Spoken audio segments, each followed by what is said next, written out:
So when I went to Spiel, I did not only go to play games and buy loads of them, I also went to check out games that can be added to Gamers.Online, so people can create matches, find each other, and play them.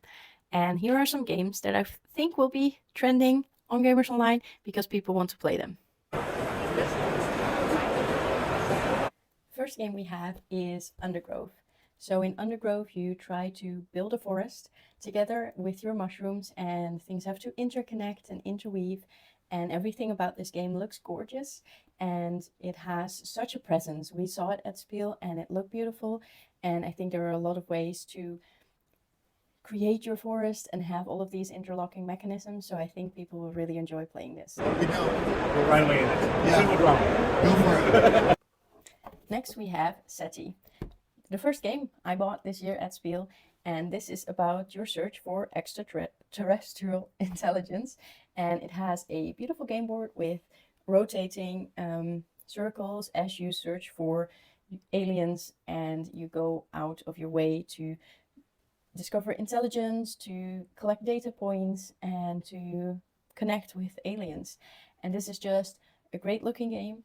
It is a fun game for multiplayer, but also for solo, and I think this will be played a lot. I'm not going to give any. You don't have to even say. Okay, you can openly just tell each other. Okay, I can just say I'm going at.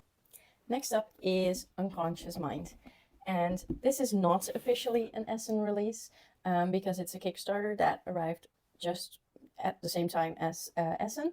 But I think this game is gorgeous. The gameplay is fun and interesting, where you try to go through nightmares and dreams and you build things up, and the production is top notch. And I think Fantasia puts out really good games and that look good, that also have like a depth to them that people really enjoy. So at first you're like, whoa, this is so much. Then you're like, okay, but it's doable.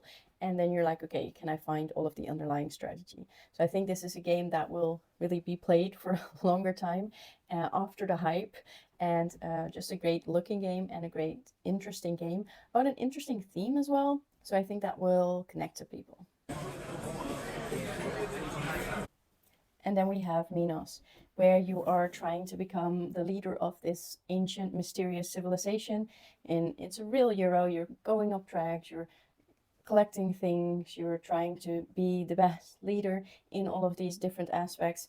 And I think it's a board and dice game, and overall I think they are really just good at what they do. And I think the interesting thing about Minos and that people have seen is that it's also just beautiful to look at. It's not your beige Euro, it's very pretty, it's very white, and that's why it really has this interesting look that really pulls you in. And I think people will be drawn more to this kind of game than they will be a TO2, a Khan, or a Tekenyu, because they look kind of dry Euro. This looks gorgeous, but has still all of the interesting mechanics that someone that loves Euros will love. So I think this will be an excellent combination of things, and that is something that you can pull out as a lot of opportunities, and I think people will be playing this.